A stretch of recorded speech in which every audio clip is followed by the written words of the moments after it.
सबको जय यीशु। मैं आप सभी का हार्दिक स्वागत करना चाहता हूं फिर एक बार आज की इस प्रार्थना में, प्रभु की आराधना में। प्रभु आप सभी को आशीष दे और उसका अनुग्रह आप सबों पर बना रहे अभी और अनंत काल तक। मेरे भाई मेरी बहन, हम प्रभु के अनुग्रह से ही जीवित हैं, और अगर प्रभु का अनुग्रह ना हो तो हम में से कोई भी नहीं बच पाएगा, कोई भी नहीं। इसीलिए किसी ने कहा कि मैं बच नहीं पाता अगर तेरी दया नहीं होती। कभी मौका मिलेगा तो हम इस गीत को गाएंगे जरूर कि मैं बच नहीं पाता अगर तेरी दया नहीं होती। सच में कितना अनुभवी बात है, कितनी अच्छी बात है, कितनी सही और सच्ची बात है कि अगर उसका अनुग्रह ना होता तो हम बच नहीं पाते। हम में से कोई भी यहाँ पर नहीं होता। हम में से कोई भी जो मसीह में हैं, जो विजयमान जिंदगी हम जी रहे हैं, जो हम जिंदगी इस समय जी रहे हैं, अच्छी जिंदगी जी रहे हैं, नहीं जी पाते अगर उसकी दया नहीं होती।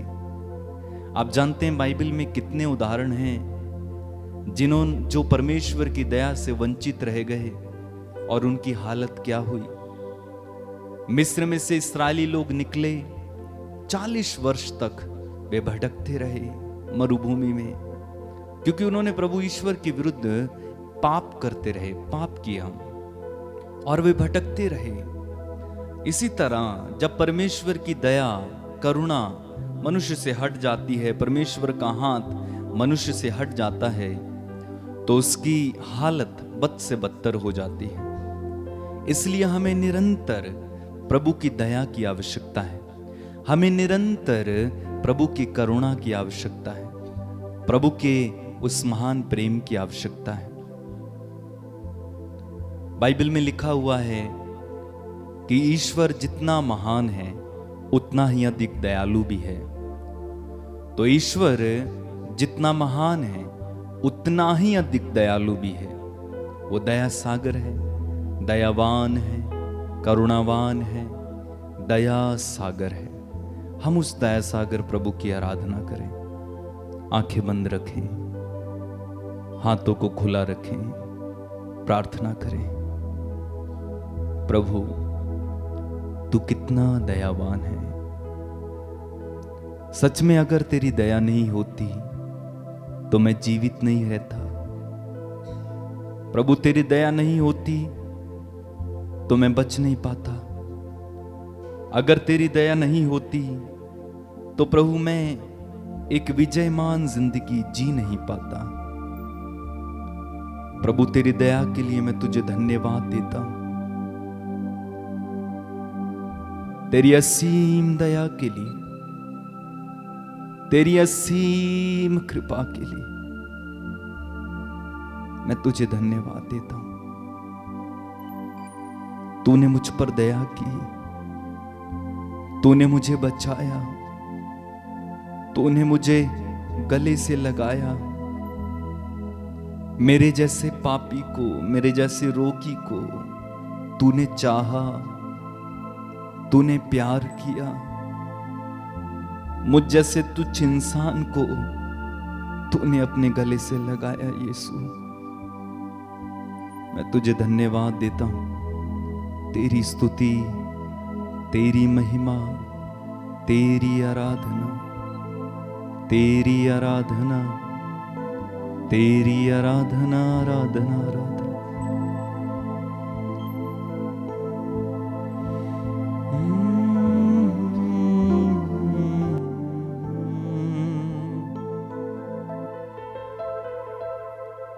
तू ना बदलता है, तेरा प्यार ना बदलता है। तू वही प्रभु है जो सब नया बनाता है। तू ना बदलता बदलता है, तेरा प्यार ना बदलता है। तू वही प्रभु है जो सब नया बनाता है।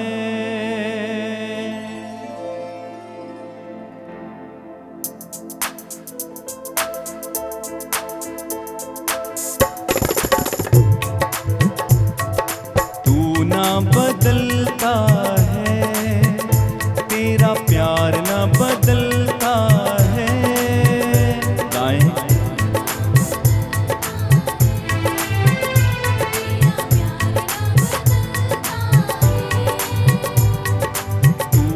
बदलता है, तेरा प्यार ना बदलता है।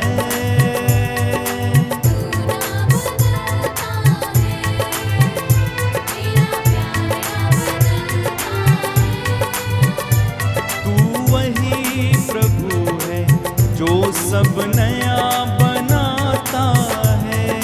वही प्रभु है जो सब बदलता है, तेरा प्यार ना बदलता है।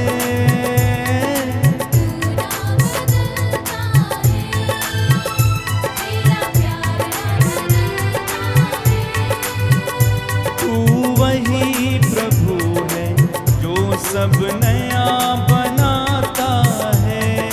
वही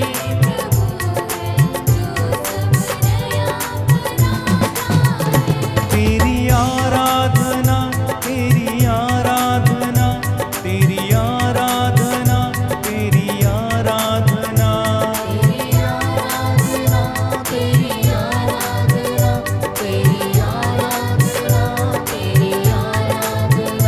तेरी आराधना, तेरी आराधना, तेरी आराधना, तेरी आराधना, तेरी आराधना।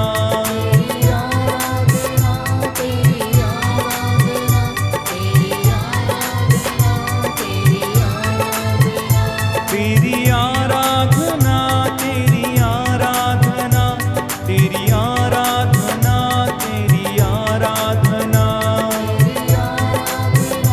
तेरी आराधना, तेरी आराधना, तेरी आराधना।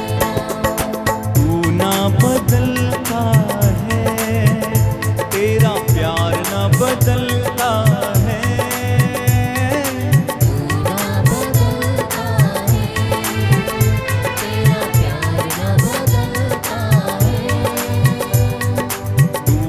बदलता है, तेरा प्यार ना बदलता है।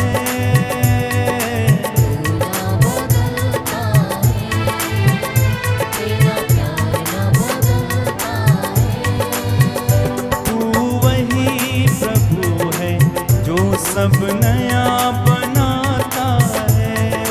वही प्रभु है जो सब नया बनाता है। तू वही प्रभु है जो मुझे नया बनाता है। तू वही प्रभु है जो मुझे नया बनाता है। ताली बजाते हुए तेरी आराधना, तेरी आराधना, तेरी आराधना, तेरी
लोग मिलकर गाएं।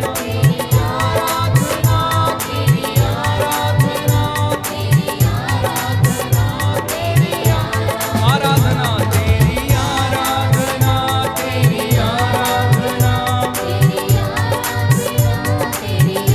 आराधना तेरी, आराधना तेरी, आराधना तेरी, आराधना तेरी, आराधना तेरी, आराधना तेरी, आराधना तेरी, आराधना।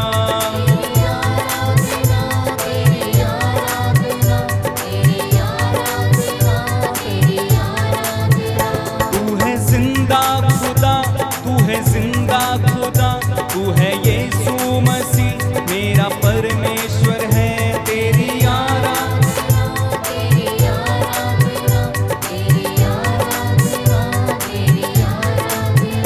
तू है मालिक मेरा, तू है मुंजी मेरा, तू है एल शद्दाई, तू यहोवा मेरा। तेरी आराधना तेरी,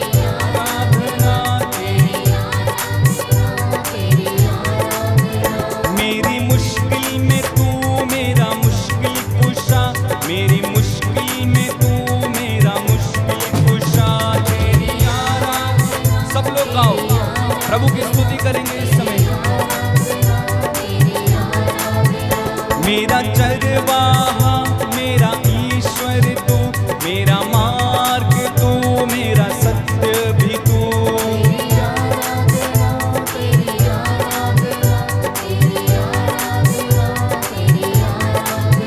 मेरी आत्मा में, मेरे मन में तू, मेरे दिल में तू, मेरे तन में तू। तेरी सब लोग ऊंची आवाज से, तू कितना महान, तू कितना विशाल, तेरी महिमा प्रभु है अपरंपार। गाते जाएं, प्रभु की स्तुति करते जाएं इस समय। तू सेनाओं का यहोवा, तू है मेरा खुदा, तू है पवित्र पवित्र पवित्र खुदा। तेरी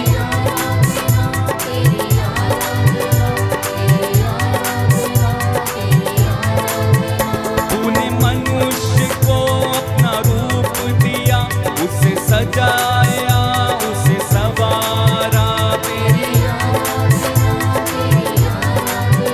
तेरी आराधना तेरी, तू हमारे लिए सूली पर चढ़ गया, तूने मेरे लिए खून बहाया।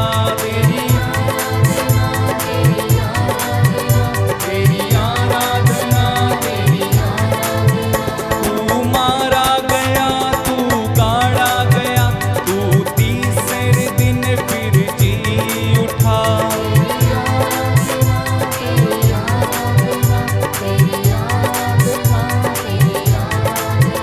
तू पिता के दाहिने विराजमान, सब कुछ प्रभु जी तेरे अधीन है।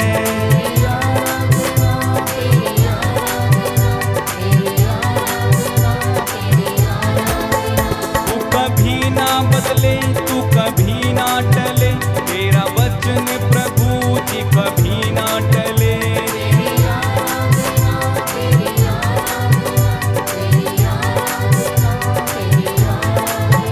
तूने बल दिया, तूने जीवन दिया,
सामर्थ्यवान जीवित प्रभु की उपस्थिति में इस वक्त हम मौजूद हैं। वो पवित्र संस्कार इस रोटी के रूप में हमारे बीच में हाजिर हैं। उसका वादा है, जहां पर 2 या 3 मेरे नाम से एकत्र होते हैं, मैं उनके बीच में हाजिर रहता हूं। इस वेदी पर प्यारे भाई प्यारी बहन प्रभु यीशु इस रोटी के रूप में विराजमान हैं।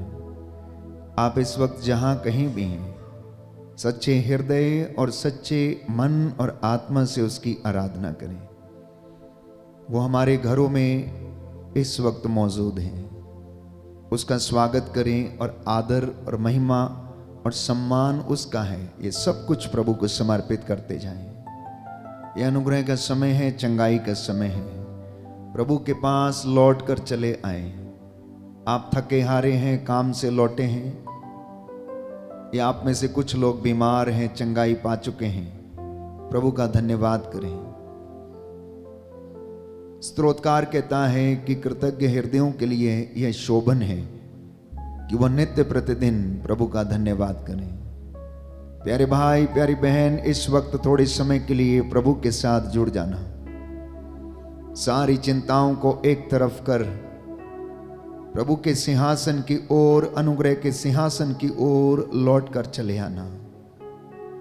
अगर आप मेरी आवाज सुन रहे हैं तो सब लोग मिलकर प्रभु की स्तुति करना। छोटे बड़े, बूढ़े बुजुर्ग, नवविवाहित, इस वक्त यदि आप जहां कहीं भी हैं, चाहे आप शयन कक्ष में हो या फिर किचन में हो, यदि ये आवाज आपके कानों में पहुंच रही है तो यह वक्त आपके लिए प्रभु की स्तुति करने का है। जो बहन इस वक्त आटा गूंद रही है, आटा गूंदते गूंदते प्रभु की स्तुति करते जाना। उस रोटी पर जो आपके हाथ से बनेगी उसमें आशीष उतरेगी। यदि आप कुछ काम कर रहे हैं तो इस वक्त प्रभु की ओर अपना ध्यान लगाना, आत्मा अब प्रभु की ओर उठाना, एकाग्र मन से उसकी स्तुति करना, और अगर हो सके तो सारे काम छोड़कर थोड़ा समय प्रभु की हजूरी में बैठ जाना। आदर और सम्मान उसका है, ये उसको देना। प्यारे भाई प्यारी बहन, प्रभु आपको आशीष प्रदान करेगा। अपने छोटे बच्चों के साथ मिलकर प्रभु की वेदी के सामने उपस्थित होकर आराधना करने लग जाना, क्योंकि आराधना में शक्ति है, प्रार्थना में शक्ति है।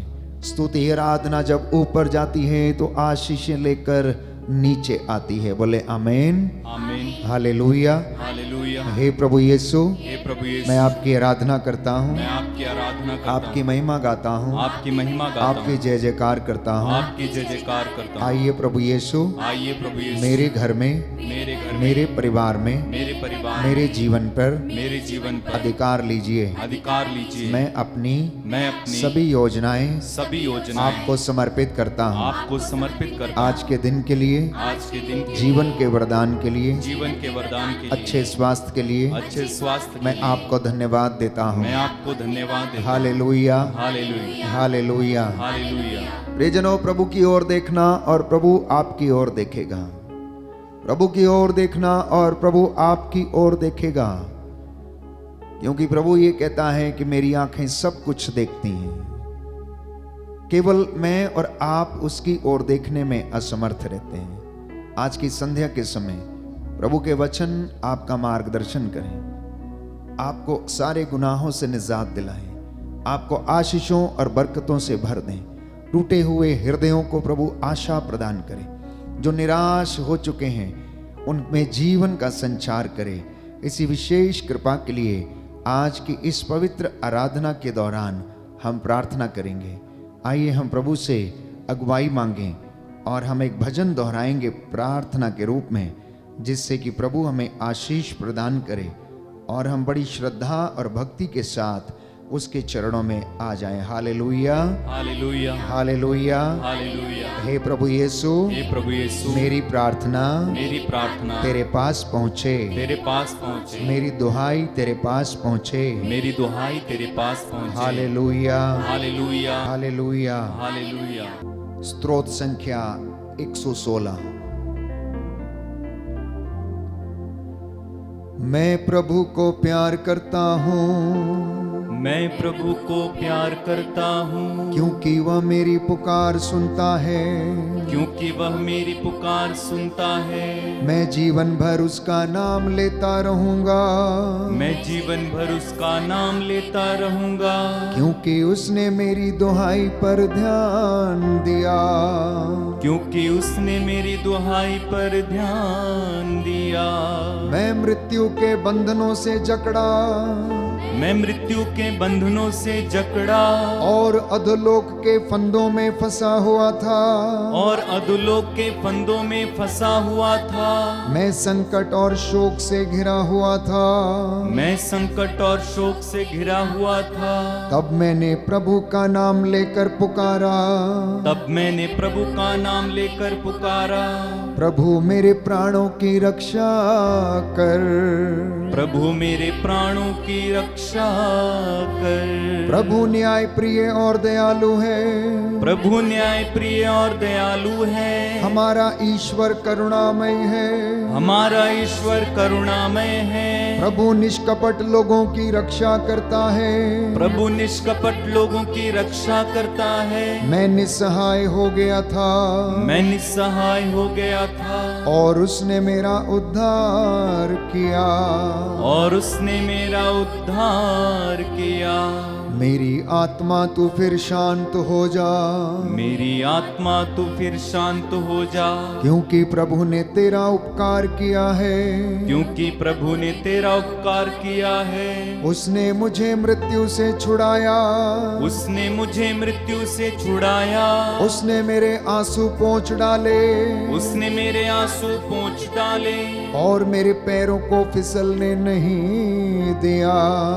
और मेरे पैरों को फिसलने नहीं दिया। जिससे मैं जीवितों के देश में, जिससे मैं जीवितों के देश में प्रभु के सामने चलता रहूं। प्रभु के सामने चलता रहूं। यद्यपि मैंने कहा था, यद्यपि मैंने कहा था, मैं अत्यंत दुखी हूँ, मैं अत्यंत दुखी हूँ, तब भी मैंने भरोसा नहीं छोड़ा। तब भी मैंने भरोसा नहीं छोड़ा। मैंने संकट में पड़कर यह भी कहा था, मैंने संकट में पड़कर यह भी कहा था, कोई मनुष्य विश्वसनीय नहीं है। कोई मनुष्य विश्वसनीय नहीं है। प्रभु के सब उपकारों के लिए, प्रभु के सब उपकारों के लिए मैं उसे क्या दे सकता हूँ। मैं उसे क्या दे सकता हूँ। मैं मुक्ति का प्याला उठाकर, मैं मुक्ति का प्याला उठाकर प्रभु का नाम लूंगा। प्रभु का नाम लूंगा। मैं प्रभु की सारी प्रजा के सामने, मैं प्रभु की सारी प्रजा के सामने प्रभु के लिए अपनी मन्नतें पूरी करूंगा।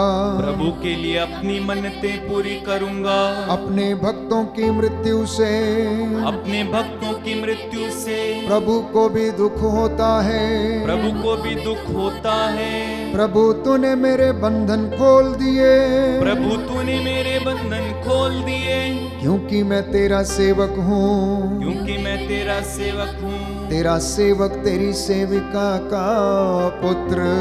तेरा सेवक तेरी सेविका का पुत्र। मैं प्रभु का नाम लेते हुए, मैं प्रभु का नाम लेते हुए धन्यवाद का बलिदान चढ़ाऊंगा। धन्यवाद का बलिदान चढ़ाऊंगा। यरूशलेम में तेरे मध्य में, यरूशलेम में तेरे मध्य में, ईश्वर के मंदिर के प्रांगण में, ईश्वर के मंदिर के प्रांगण में, प्रभु की सारी प्रजा के सामने, प्रभु की सारी प्रजा के सामने प्रभु के लिए अपनी मन्नतें पूरी करूंगा। प्रभु के लिए अपनी मन्नतें पूरी करूंगा। Hallelujah, hallelujah, hallelujah, hallelujah, hallelujah, hallelujah, hallelujah, hallelujah, hallelujah, hallelujah, hallelujah. Hallelujah. हे प्रभु यीशु, हे प्रभु यीशु, आपके वचन के द्वारा आपके वचन के द्वारा मेरे जीवन में मेरे जीवन शांति आ जाए, चंगाई आ जाए। मैं आपकी आराधना करता हूँ। मैं आपकी आराधना करता हूँ। Hallelujah, hallelujah, hallelujah, hallelujah, hallelujah, hallelujah, hallelujah, hallelujah, हे प्रभु यीशु, हे प्रभु यीशु, तेरी शिक्षा की व्याख्या तेरी शिक्षा की व्याख्या मुझे ज्योति प्रदान करती है। मुझे ज्योति प्रदान करती है। वह अशिक्षितों को भी वह शिक्षितों को भी विवेकशील बनाती है। विवेकशील बनाती है। हालेलुया। हालेलुया। ईसा ने उत्तर दिया, ईसा ने उत्तर दिया, मनुष्य रोटी से ही नहीं मनुष्य रोटी से ही नहीं बल्कि बल्कि परमेश्वर के मुख से परमेश्वर के मुख से निकले हुए निकले हर एक वचन से जीता है। हर एक वचन से जीता है। हालेलुया। हालेलुया। हे पवित्र आत्मा, हे पवित्र आत्मा, मुझे इस वचन को मुझे इस वचन को सुनने की, समझने की समझने की शक्ति दीजिए। शक्ति दीजिए। Hallelujah. Hallelujah. Hallelujah. Hallelujah. Hallelujah. अपने हाथों को खुला छोड़ें, मेरे साथ इस गीत को गाएं। प्रभु का रूह आपके घरों पर अधिकार ले, आपके जीवन पर अधिकार ले। हर एक बंधन टूटे, बीमारी का बंधन, रोग शक्तियों के बंधन, शैतानी दुरात्मा शक्तियों के बंधन टूटे। प्रभु से परामर्श करना अपने जीवन के लिए, अपने बच्चों के लिए, अपने वैवाहिक जीवन के लिए, भविष्य की योजनाओं के लिए जो प्रभु ने आपके लिए बनाई है। ये सुंदर समय है प्रभु से बातें करने का।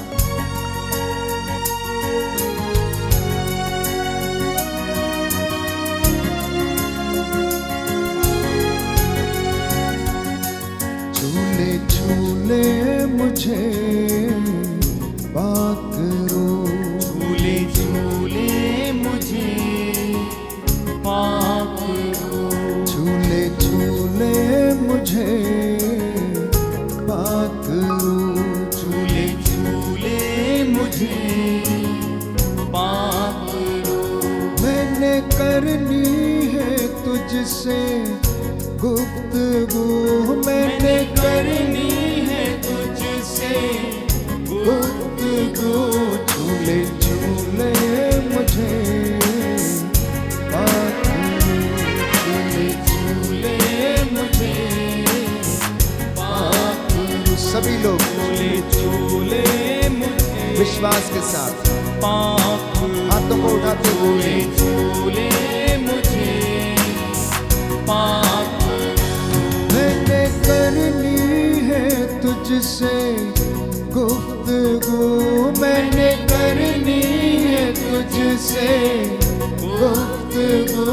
झूले झूले मुझे बात करो, झूले झूले मुझे पाप करो। झूले मुझे पाप करो। अपने दोनों हाथों को सीने से लगाइए।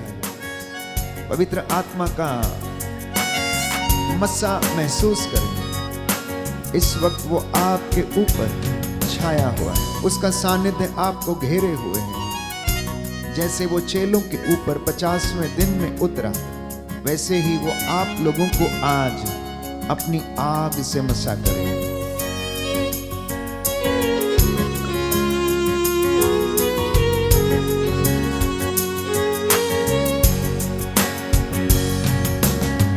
पचासवें दिन जैसे छुआ चेलों को, आग से अपनी भरा चेलों को। 50वें दिन जैसे छुआ चेलों को, आग से अपनी भरा चेलों को। 50वें दिन जैसे छुआ चेलों को, आग से अपनी भरा चेलों को। 50वें दिन जैसे छुआ चेलों को, आग से अपनी भरा चेलों को। उस आग का काम आज कर दे शुरू, उस आग का काम आज कर दे शुरू। मैंने करनी है तुझसे गुफ्तगू, मैंने करनी है तुझसे गुफ्तगू। झूले झूले मुझे बात करो, झूले झूले मुझे पाप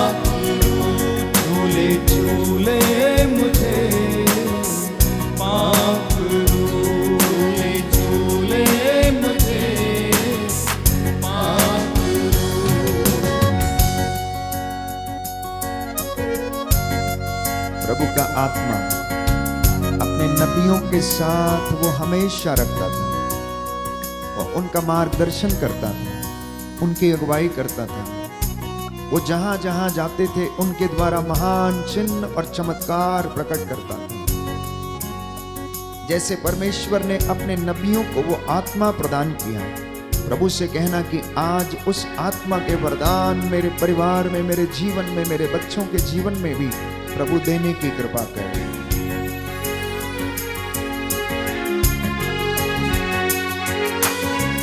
एलीशा को जैसे तूने दिया था, यरदन को उसने पार किया था। एलीशा को जैसे तूने दिया था, यरदन को उसने पार किया था। एलीशा को जैसे तूने दिया था, यरदन को उसने पार किया था। एलीशा को जैसे तूने दिया था, यरदन को उसने पार किया था।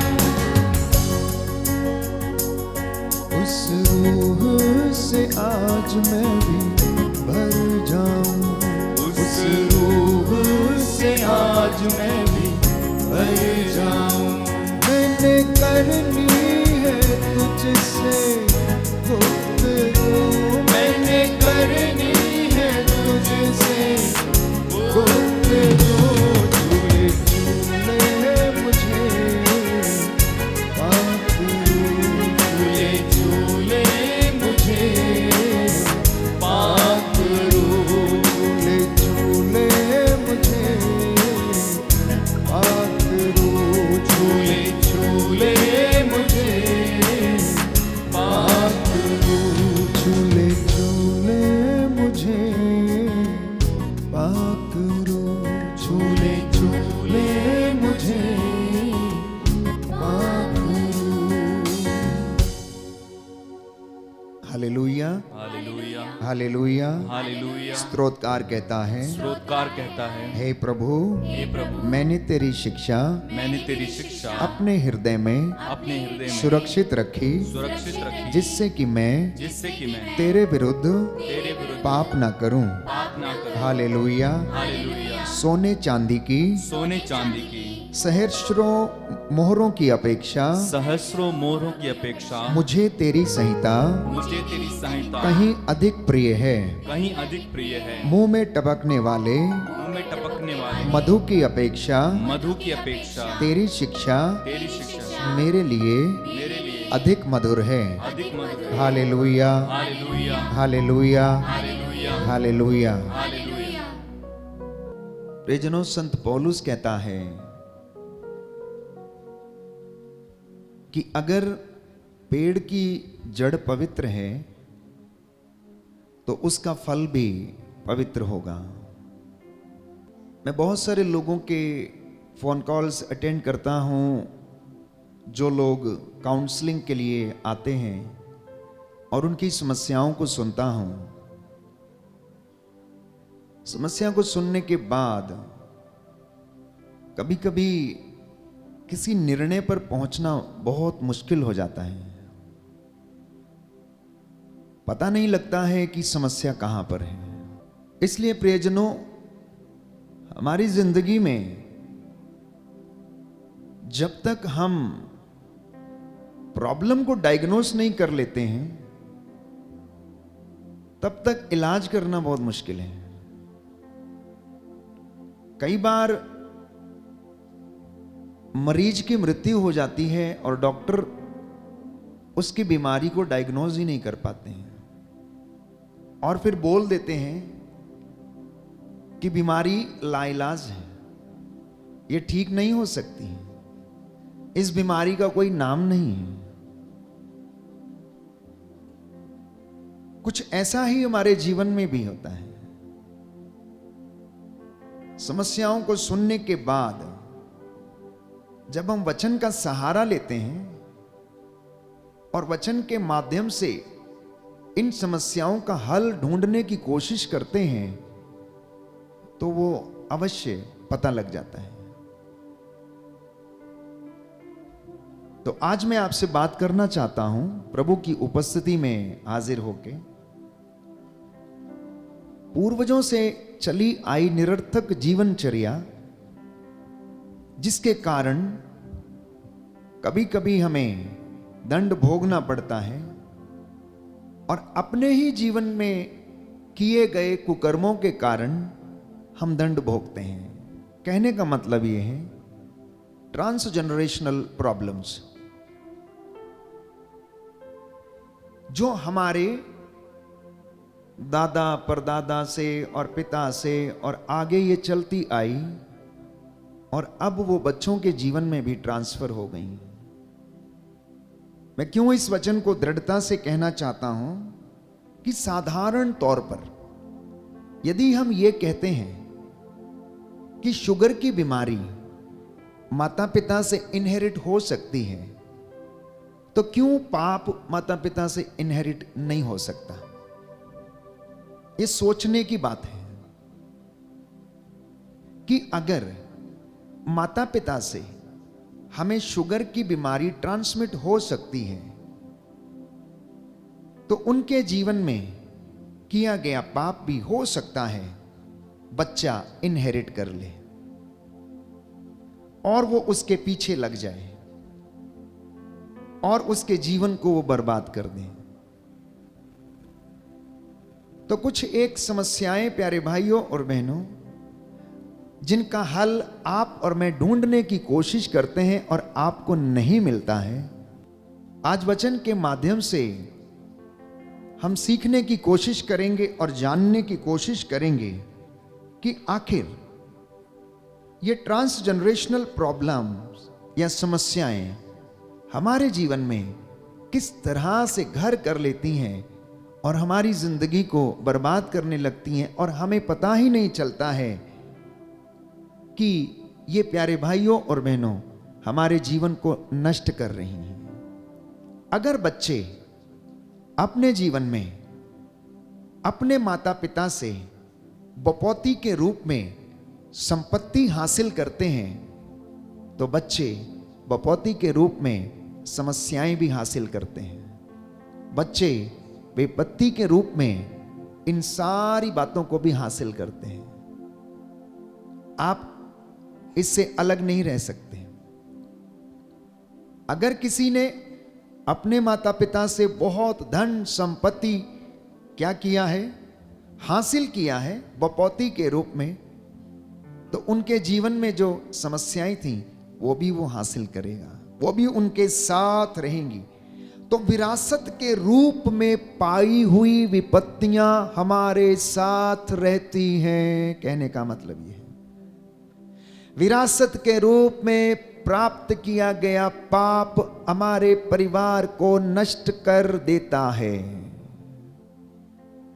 विरासत के रूप में किया गया कुकर्म हमारे परिवार को और जीवन को नष्ट कर देता है।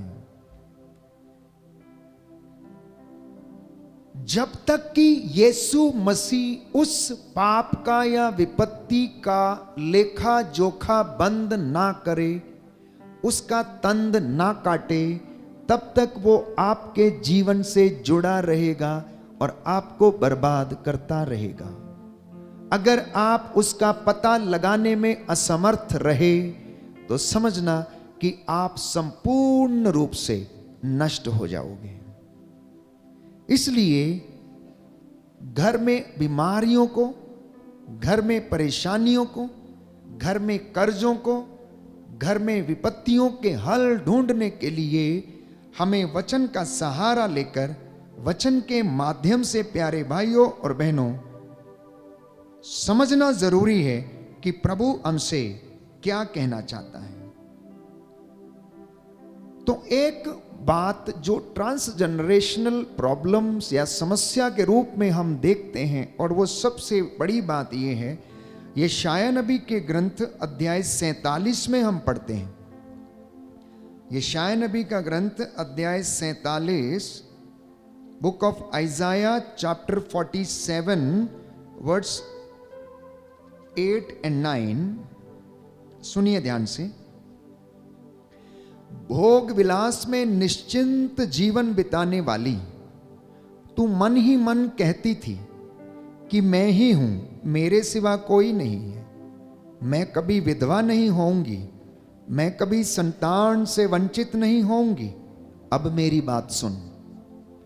तेरे बहुसंख्यक तंत्र मंत्रों और तेरे जादू टोने की भरमार के बावजूद वे दोनों विपत्तियां तुझ पर एक ही दिन टूट पड़ेंगी, संतानहीनता और विधवापन। संतानहीनता और विधवापन, एक दो पाप इंसान की जिंदगी में इस वचन के द्वारा यह सिद्ध करता है। प्यारे भाइयों और बहनों, यह वचन इज़राइल के लिए लिखा गया क्योंकि इज़राइल में अनेक प्रकार के तंत्र मंत्र जादू टोना व्याप्त था और इन सारी समस्याओं के कारण उनके जीवन में आनंद नहीं था, खुशी नहीं थी, संतानहीनता थी, विधवापन थी, क्योंकि वो अपने ही जोश में, अपने ही अहंकार में कहते थे हम तो कभी विलुप्त होने वाले में से नहीं है, हमारा कभी सर्वनाश नहीं हो सकता। और यही कहते कहते वचन ये कहता है कि वे अपने तंत्र मंत्र की सारी विद्याओं में क्या कर रहे थे, निपुण थे। ये सारे काम उनके जीवन में हो रहे थे। तो प्रभु ये कहता है तेरे इन कामों के कारण दो विपत्तियां तुझ पर आन पड़ेंगी।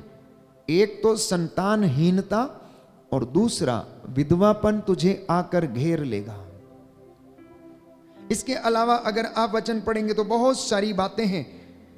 इन तमाम चीजों के विषय में आगे कहता है तंत्र मंत्र और जादू टोना तू करती जा, जिसकी साधना तू बचपन से करती आ रही है। हो सकता है उससे तुझे कुछ लाभ हो और तू विपत्ति टाल सके। तू असंख्य परामर्शदाताओं से पूछते पूछते थक गई है। वे ज्योतिषी और शगुन विचारने वाले अब आकर तेरी रक्षा करें, जो प्रत्येक अमावस को तुझे बताते हैं कि तुझ पर क्या क्या बीतेगी। वे भूसी के जैसे हैं, प्रभु कहता है ये लोग भूसी के जैसे हैं। उन्हें एक ऐसी आग भस्म कर देगी जिसकी ज्वाला से वे अपनी ही रक्षा नहीं कर सकेंगे। वो आग तापने की लकड़ी नहीं है, उस आग के पास कोई भी नहीं बैठ सकेगा। जिन जादू टोना करने वालों के पीछे तू दौड़ती रही, जो बचपन से तेरा शोषण करते हैं, वे सब के सब स्वयं भटकते रहेंगे और तेरा उद्धार कोई ना कर सकेगा। कहता ये विपत्ति तेरे ऊपर आन पड़ेगी। आज भी कई लोग ऐसे हैं जो प्रभु पर विश्वास करते लेकिन उसके बाद जाकर इन सारी बातों में विलुप्त हैं, किसी न किसी प्रकार से धागे ताबीज तंत्र मंत्र के चक्कर में फंसे हैं। और कहने का तात्पर्य यह है कि अगर आपके पूर्वजों के घर में, आपके बाप दादाओं के घर में या आपके घर में अगर विच क्राफ्ट प्रैक्टिस किया गया है, अगर हाथ की रेखाओं पर विश्वास किया गया है, अगर भाग्य की रेखाओं पर विश्वास किया गया है, अगर तंत्र मंत्र विचारने वाले, भभूति लगाने वाले या किसी भी ऐसे व्यक्ति पर जो भाग्य देखता है और नक्षत्रों के द्वारा आपके जीवन को बताता है कि आपके जीवन में क्या होने वाला, ये सब ठग हैं, ठग जो आपका शोषण करते हैं। प्रभु कहता है इनको ऐसी आग में झोंक दिया जाएगा। वैसी आग है जिसके पास तू बैठ भी नहीं सकता, तू बैठ भी नहीं सकती। और कहता है कि ये सब के सब भटकते रहेंगे और तेरा उद्धार कोई भी नहीं कर पाएगा। अगर घरों में, अगर परिवारों में ये प्रैक्टिस किया गया है तो समझ लेना कि ये दो पाप पीछा करते रहेंगे। विधवापन का मतलब है संतान होने के बावजूद भी ऐसा लगेगा कि आपके बच्चे नहीं हैं। क्यों? क्योंकि वो आपकी देखभाल करने वालों में से नहीं है। पाप या दूसरी समस्या जो घर का पीछा करती है वो ये है प्यारे भाइयों और बहनों कि अगर परिवार में किसी की हत्या कर दी गई है जानबूझकर, या फिर उसे प्रेशराइज करके या किसी भी तरीके से घर में हत्या हो गई है, छोटे की या बड़े की, या किसी षड्यंत्र के तहत उसको मार दिया गया है, या फिर भ्रूण हत्या के द्वारा आत्मा मारू पाप कमा लिया गया है, तो ये एक दूसरा पाप है जो जब तक उसका खाता क्लोज ना हो यीशु मसीह के द्वारा, और जब तक उसके लिए दंड ना भुगत लिया जाए, ये पाप पीछा करता रहेगा। This sin will rule the family. हत्या का पाप परिवार को रूल करेगा प्यारे भाइयों और बहनों, क्योंकि बाइबल ये कहती है, यिर्मयाह नबी का ग्रंथ अध्याय 29 पद संख्या 5 और 6 में, कि तेरी संख्या बढ़नी चाहिए, घटनी नहीं चाहिए, तेरी संख्या बढ़नी चाहिए। इसलिए मसीहों के लिए कलीसिया भ्रूण हत्या बिल्कुल बिल्कुल मना करती है।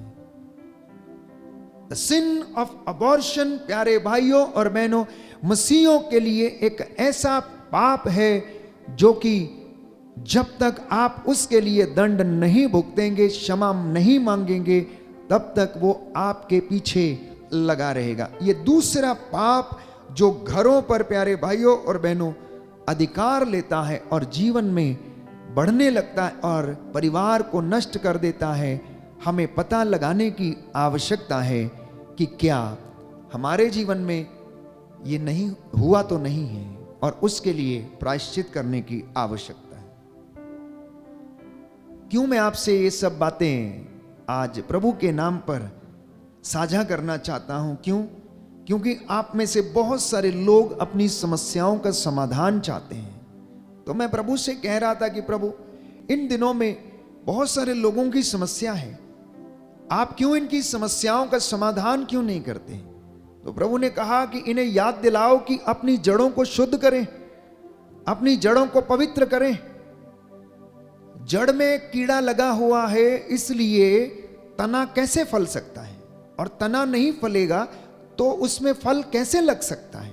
इसलिए परिवारों को अपनी जड़ों को शुद्ध करने की आवश्यकता है। तो इसलिए मैं आपकी सहायता करना चाहता हूं। मैं ये नहीं कहता कि आपके घर में कुछ पाप ये वाला हुआ होगा, लेकिन विचार करेंगे, मनन चिंतन करेंगे, तो कहीं ना कहीं पर जड़ मिल ही जाएगी। अगर जड़ मिल गई, अगर समस्या डायग्नोस हो गई, तो आपकी सारी समस्याओं का समाधान भी हो सकता है। ये समस्याएं बहुत सारी हो सकती। पिछले दिनों में मैंने आपसे बातचीत की थी कि आंतरिक चंगाई के लिए, अब बच्चे के जीवन में जो छोटा नवजात बच्चा है या थोड़ा बड़ा होता है या उससे भी बड़ा होता है, बच्चे, माँ बाप कंप्लेन करते हैं कि मेरा बच्चा बहुत जिद्दी है, बहुत गुस्से वाला है, काम नहीं करता, आलसी है, सोया रहता है। तो प्यारे भाइयों और बहनों, मनोवैज्ञानिकों के अनुसार शोध में यह पाया गया है कि जब बच्चा अपनी मां के गर्भ में होता है, लगभग 50 से 60% जो है वो अपनी मां से इनहेरिट कर लेता है, जिसे हम इनबॉर्न टैलेंट कहते हैं। एक शब्द हम यूज करते हैं लोगों के लिए कि ये टैलेंट तो इसमें इनबॉर्न है। इनबॉर्न का मतलब क्या है?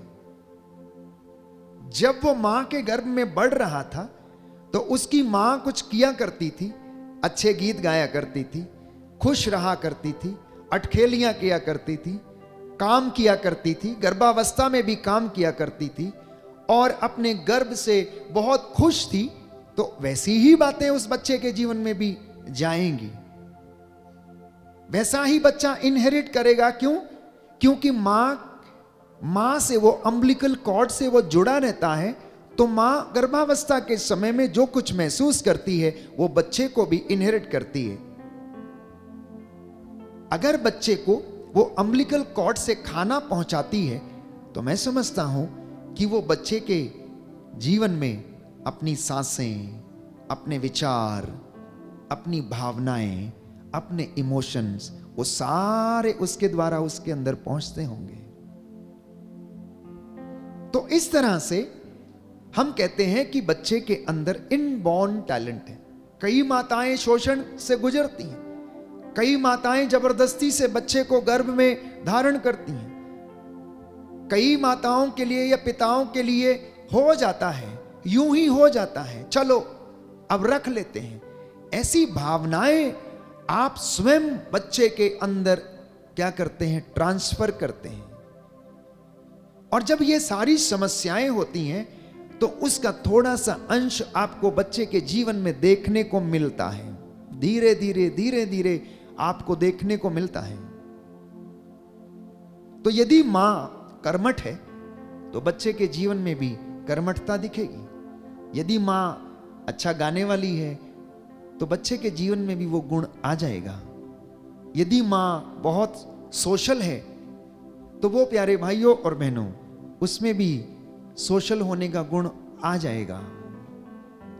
आप सोचकर देखिए कि आपके 3 बच्चे हैं और 3 बच्चे अलग अलग व्यवहार के हैं। क्यों है ऐसा? आपके 3 बच्चे हैं और तीनों में अलग अलग व्यवहार है, उसका कारण क्या है? क्यों तीनों एक जैसे नहीं होते हैं?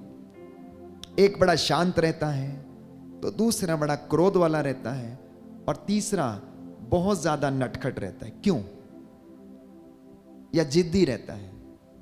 क्योंकि मां इन तीनों बच्चों की गर्भावस्था के दौरान अलग अलग परिस्थिति से गुजरती है। जब पहले बच्चे की स्थिति आती है तो बहुत एक्साइटेड रहती है क्योंकि नई नई शादी होती है और अब एक तीसरे व्यक्ति को आना है तो वो बहुत ही ज्यादा उत्सुकता के साथ उसे ग्रहण करती है। परिस्थितियां बदलने लगती हैं, आर्थिक तंगियां होनी शुरू हो जाती हैं। हो सकता है समाज में या परिवार में लड़ाई झगड़े शुरू हो जाते हैं तो मन थोड़ा कुंठित होने लगता है, सेकंड वाला हो या ना हो। इसी तरीके से तीसरे की। तो मैं बहुत विचार विमर्श करने के बाद इस निष्कर्ष पर उतरा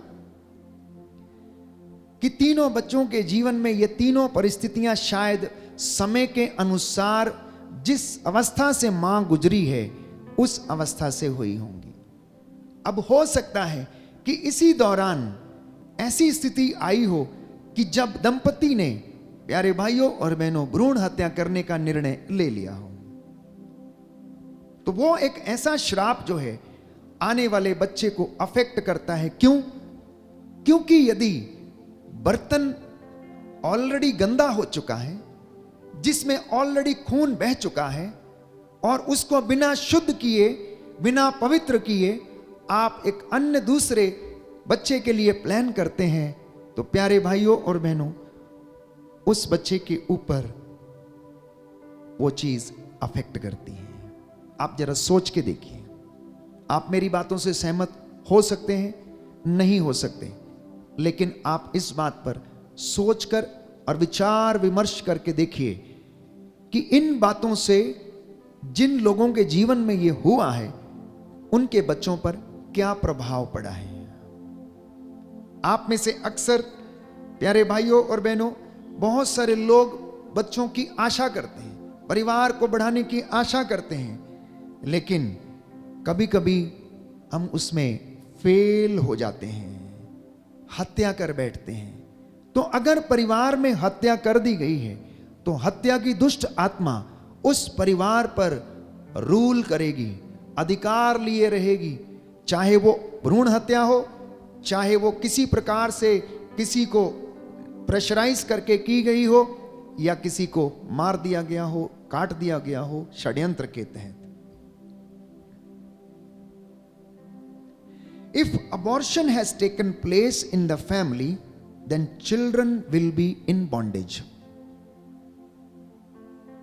अगर अबॉर्शन घर में हुआ है तो प्यारे भाइयों और बहनों बच्चे उस बॉन्डेज में रहेंगे, उस बंधन में रहेंगे जब तक कि आप उसके लिए प्रायश्चित नहीं कर लेते और वो बंधन तोड़ नहीं देते, और जब तक यीशु मसीह उस खाते को क्लोज नहीं कर देता।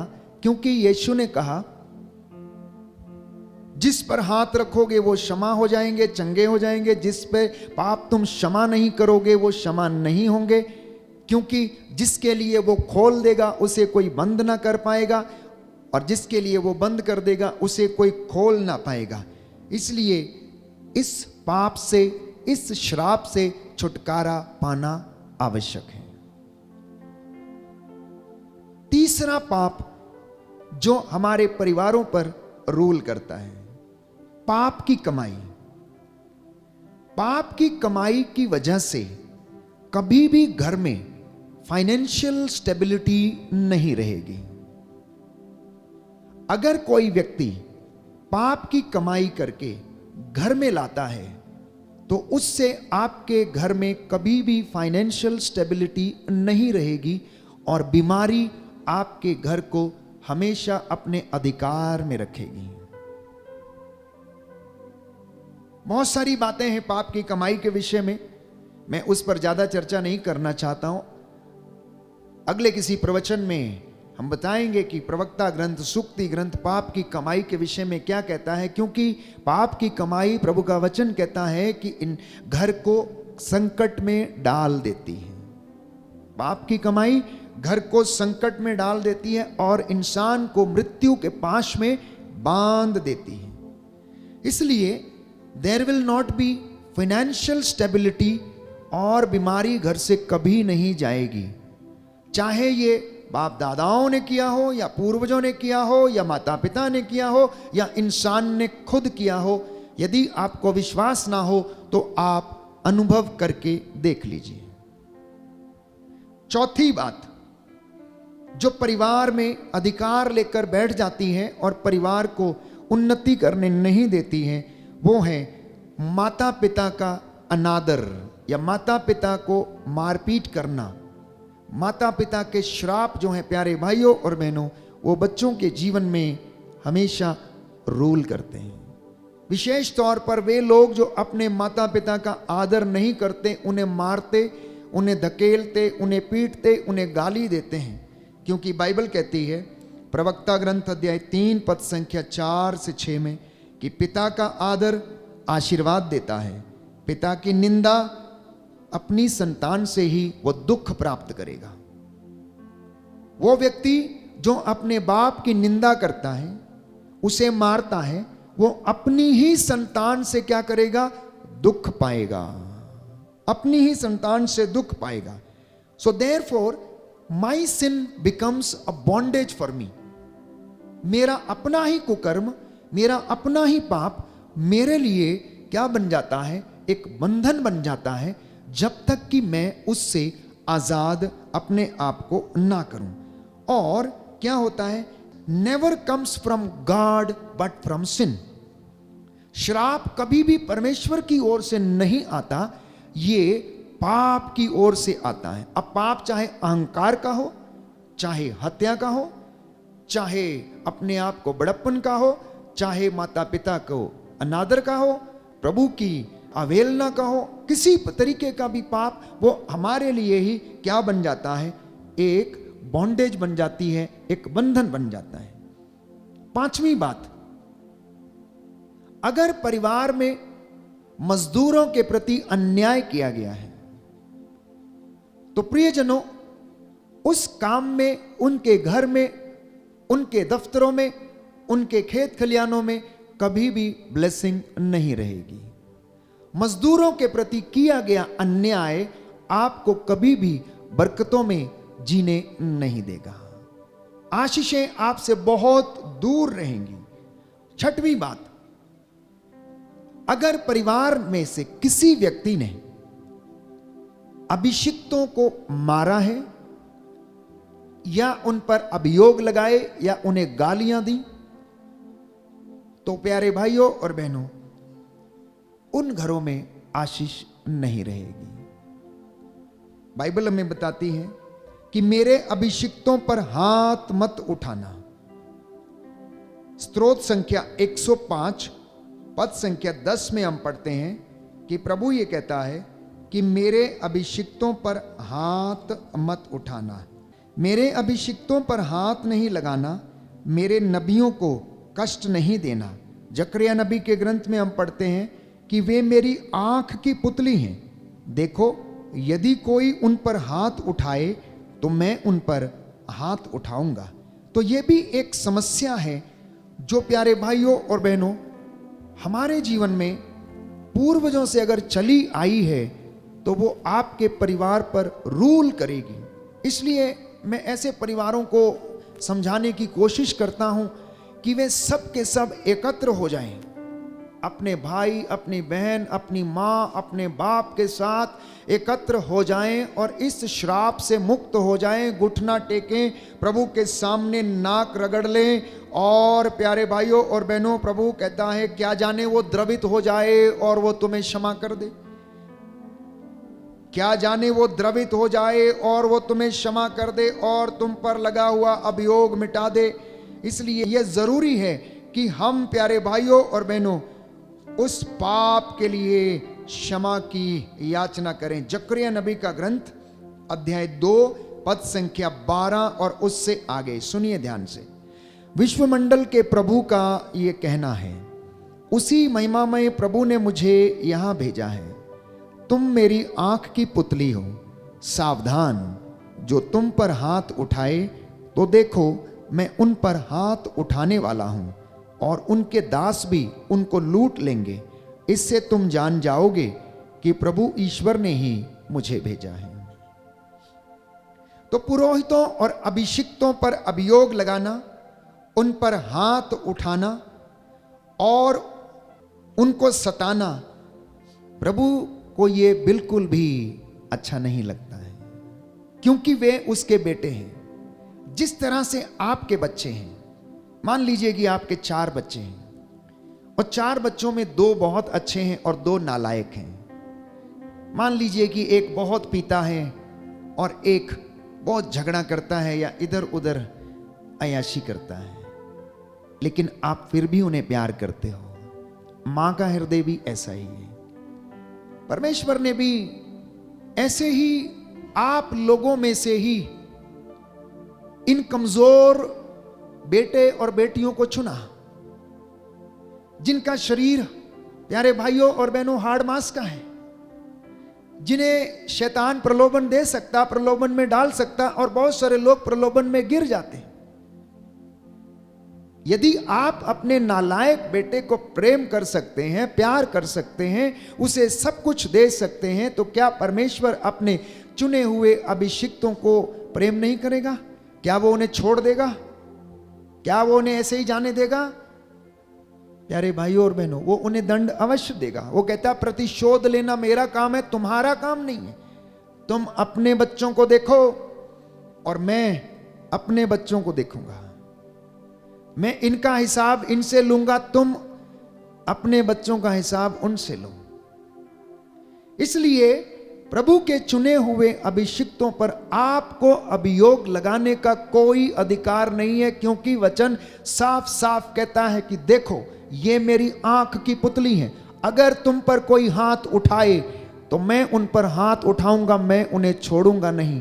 आप अपनी नादानी में ये वचन समझें या ना समझें, ये अलग बात है, लेकिन बाइबल जो कहती है, book of Zechariah chapter 2 verse 12, आप इसको पढ़ सकते हैं। और जितनों ने ऐसे अभियोग लगाए हैं, मैं बहुत सारे लोगों को जानता हूं प्यारे भाइयों और बहनों, आज वो अपने किए को भुगत रहे हैं, क्योंकि ये वचन किसी इंसान के नहीं है, ये वचन धर्मशास्त्र के हैं, पवित्र आत्मा से प्रेरित वचन और स्वयं परमेश्वर के वचन है। इसलिए इस पाप से मुक्त होना अनिवार्य है। जब तक आपका खाता प्रभु यीशु क्लोज ना कर दे, this sin will rule the family. और प्रभु ये कहता, जब तक समूल रूप से नष्ट ना हो जाओ, तब तक मैं तुम्हें ऐसा ही रखूंगा, 4 पीढ़ियों तक श्राप दूंगा। लेकिन अगर तुम मेरी वाणी को ध्यान से सुनो और उस पर चलो, तो मैं तुम्हें 1000 पीढ़ियों तक तुम्हें आशीर्वाद प्रदान करूंगा। हालेलुया।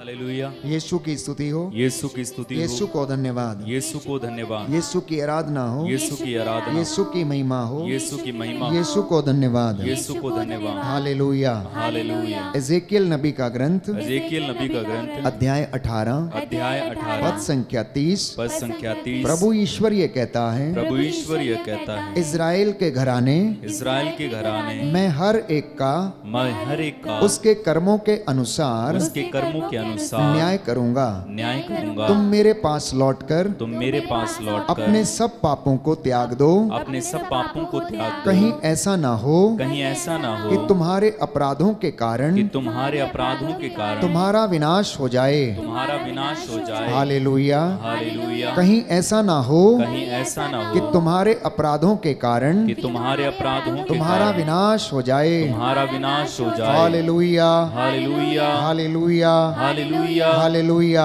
हालेलुया।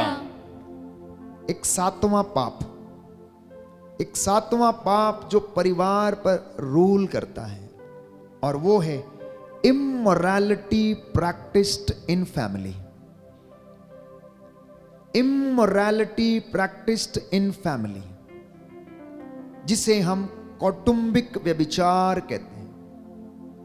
परिवार में अपने ही लोगों के साथ व्यभिचार किया जाना। अगर ये प्रैक्टिस घर में हुआ है तो समझ लेना कि ये दुष्ट आत्मा आने वाली पीढ़ियों में रूल करेगा, अधिकार लेगा, और परिवार के बच्चों को गलत रिश्तों में डालेगा। वही संबंध, वही रिश्ते जो सोदोम और गोमोरा में होते थे, लोग सडोमिस्ट बन गए थे, वही पाप घर में भी होगा। दाऊद ने व्यभिचार किया और उसके अपने ही बेटे ने उसकी अपनी ही उपपत्नी के साथ भी, प्यारे भाइयों और बहनों, वही कुकर्म किया। इसलिए अगर ये घृणित पाप घर में हो गया है तो प्रियजनों, बाइबल ये कहती है कि ये सारे के सारे क्या हैं? श्रापित हैं। विधि विवरण ग्रंथ अध्याय 27 आपके लिए पढ़ना चाहूंगा। वचन खोलेंगे, विधि विवरण ग्रंथ अध्याय 27 पद संख्या 15 और उससे आगे। शायद सुनने में अच्छा ना लगे, लेकिन हमें जानना अवश्य है, हमें जानना अवश्य है, क्योंकि ये प्रभु का वचन है। अभिशप्त है वो व्यक्ति जो प्रतिमा खोदता या देवमूर्ति ढालता है, अर्थात देवमूर्तियों की पूजा करता है और उसे छिपकर स्थापित करता है, क्योंकि प्रभु की दृष्टि में कारीगर की कृति घृणित है। और सब लोग उत्तर में कहते थे आमीन। आगे लिखा है, अभिशप्त है वह जो अपने पिता या अपनी माता का अपमान करता है। वचन कहता है वो श्रापित है व्यक्ति। आगे लिखा है, अभिशप्त है वो जो अपने पड़ोसी की मेड़ को बदल देता है। मतलब वो व्यक्ति श्रापित है जो अपने पड़ोसी की मेड़ काट लेता है और उसको बदल देता है। उसके खेत में कभी भी उन्नति नहीं होगी, वो और अपने जीवन में उन्नति नहीं पाएगा। आगे लिखा है, अभिशप्त है वो जो अंधे को उसके रास्ते से क्या करता है? भटका देता है। आगे लिखा है, अभिशप्त है वो जो प्रवासी, अनाथ और विधवा के विरुद्ध अन्यायपूर्ण निर्णय देता है। याद रखे, कोई भी विधवा को ना लूटे, उसकी पेंशन अगर आती है तो उसको ना लूटे। मुझे बहुत सारे लोग मिलते हैं और कहते हैं, समस्याएं बताते हैं, फादर जी मेरी तो पेंशन आती है, जिस घर में हम रहते हैं वही लोग खा जाते हैं, मुझे तो देते ही नहीं है। और कहते हैं, उससे कहते हैं, बहन थोड़ा देना, आज हमें इस पेंशन से निकाल के दे दो, अकाउंट से निकाल के दे दो। ऐसी तमाम बातें प्यारे भाइयों और बहनों, प्रभु का वचन ही कहता है कि जो विधवा और प्रवासी और अनाथ के विरुद्ध अन्यायपूर्ण निर्णय देता है वो व्यक्ति श्रापित है। आगे लिखा है, अभिशप्त है वो जो अपने पिता की पत्नी से संसर्ग करता है, अर्थात अपनी मां के साथ संसर्ग करने की सोचता विचार करता है, वो व्यक्ति श्रापित है। अभिशप्त है वह जो किसी भी पशु के साथ गमन करता है। आज आप लोग देखते हैं कि किस तरह से पाश्चात्य देशों में प्यारे भाइयों और बहनों लोग पशुओं के साथ गमन करते हैं, किस तरह से उनका आचरण और उनका व्यवहार है। आगे लिखा है अभिशप्त है वो जो अपनी बहन के साथ, चाहे वो अपने पिता की या अपनी माता की बेटी हो, प्रसंग करता। अभिशप्त है वो जो अपनी सास के साथ प्रसंग करता। ये सब कौटुंबिक व्यभिचार के अंतर्गत आते हैं, जिसे मैं कह रहा था इमोरालिटी प्रैक्टिस्ड इन फैमिली। अभिशप्त है वह जो छिपकर अपने पड़ोसी की हत्या करता है। अभिशप्त है वो जो निर्दोष का रक्त बहाता अर्थात भ्रूण हत्या करता है और घूस लेता है। अभिशप्त है वो जो इस संहिता के शब्दों का पालन नहीं करता। इन ऐसे तमाम प्यारे भाइयों और बहनों पाप जो हैं वो परिवारों का पीछा करते हैं। वचन में हम पढ़ते हैं, बाइबल हमें बताती है प्रवक्ता ग्रंथ अध्याय 41 पद संख्या 8 से 9 कि पापियों की संतति क्या है, वो अभिशप्त है। पापियों की संतति बाइबल कहती है कि श्रापित है। प्रवक्ता ग्रंथ अध्याय 41 हमें स्पष्ट रूप से बताता है कि पापियों की संतति कभी भी नहीं पनपेगी। अध्याय 41 book of Sirach chapter 41 verse 8 and 9। पापियों की संतति अभिशप्त है, वह अधर्मियों के साथ रहती है। पापियों की संतति अपनी विरासत खो देगी और उनके वंशज सदा के लिए कलंकित होंगे। उनके वंशज क्या होंगे? सदा के लिए कहता है कलंकित होंगे। अध्याय 40 में लिखा है, अध्याय 40 पद संख्या 15 में लिखा है कि दुष्टों की संतति नहीं पनपेगी क्योंकि पापियों की जड़ें ऊंची चट्टान पर लगी हुई हैं। अध्याय 47 में लिखा है, प्रवक्ता ग्रंथ book of Sirach chapter 47 verse 21, chapter 47 verse 21, किंतु आपने अपने को स्त्रियों पर अर्पित किया और उन्हें अपने शरीर पर अधिकार दिया। आपने अपने यश पर कलंक लगाया। आपने अपने वंशजों को दूषित किया, अपनी संतति पर क्रोध उत्पन्न किया और उन्होंने आपकी मूर्खता पर शोक मनाया। उन्होंने आपकी मूर्खता पर शोक मनाया। प्यारे भाइयों और बहनों,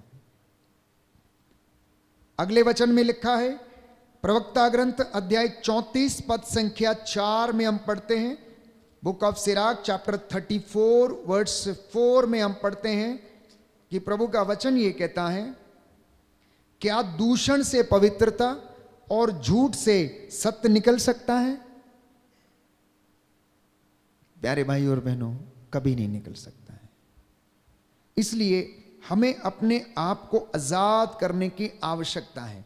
एक सुंदर वचन पौलुस हमें देता है कि आप लोग क्या करें कि हम अपनी जड़ों को पवित्र करें।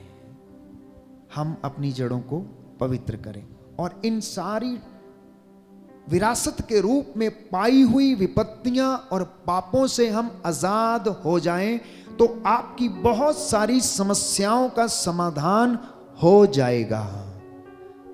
आप डायग्नोज करें कि प्रॉब्लम कहां पर है। आप जानते हैं कि प्रॉब्लम कहां पर है, लेकिन आप में से बहुत सारे लोग अंगीकार नहीं करना चाहते, स्वीकार नहीं करना चाहते हैं। और बाइबल ये कहती है कि जो अपने पापों को प्रकट करके छोड़ देता है उस पर दया की जाएगी और वही पवित्रता हासिल करेंगे। ये बाइबल की बातें थी जो मैंने आपसे कही हैं आज। प्यारे भाइयों और बहनों, इसलिए इन बातों के लिए प्रायश्चित करने की हमें आवश्यकता है। और मैं आपसे वादा करता हूं कि आपकी आने वाली पीढ़ियां पवित्र होंगी अगर आप अपने आप को पवित्र करेंगे। अंत में एक वचन, रोमियो के नाम संत पौलुस का पत्र अध्याय 11, रोमियो के नाम संत पौलुस का पत्र अध्याय 11 पद संख्या 16। प्यारे भाइयों और बहनों, कि यदि गुंधे हुए आटे का पहला पेड़ा पवित्र है तो सारा गुंधा हुआ आटा पवित्र है, और यदि जड़ पवित्र है तो डालियां भी पवित्र हैं। यदि कुछ डालियां तोड़कर अलग कर दी गई हैं और आप जो जंगली जैतून हैं उनकी जगह पर कलम लगाए गए हैं और जैतून के रस के भागीदार बने, तो आप अपने को डालियों से बढ़कर ना समझें। यदि आप गर्व करना चाहते हैं तो याद रखें कि आप जड़ को नहीं संभालते, बल्कि जड़ आपको संभालती है।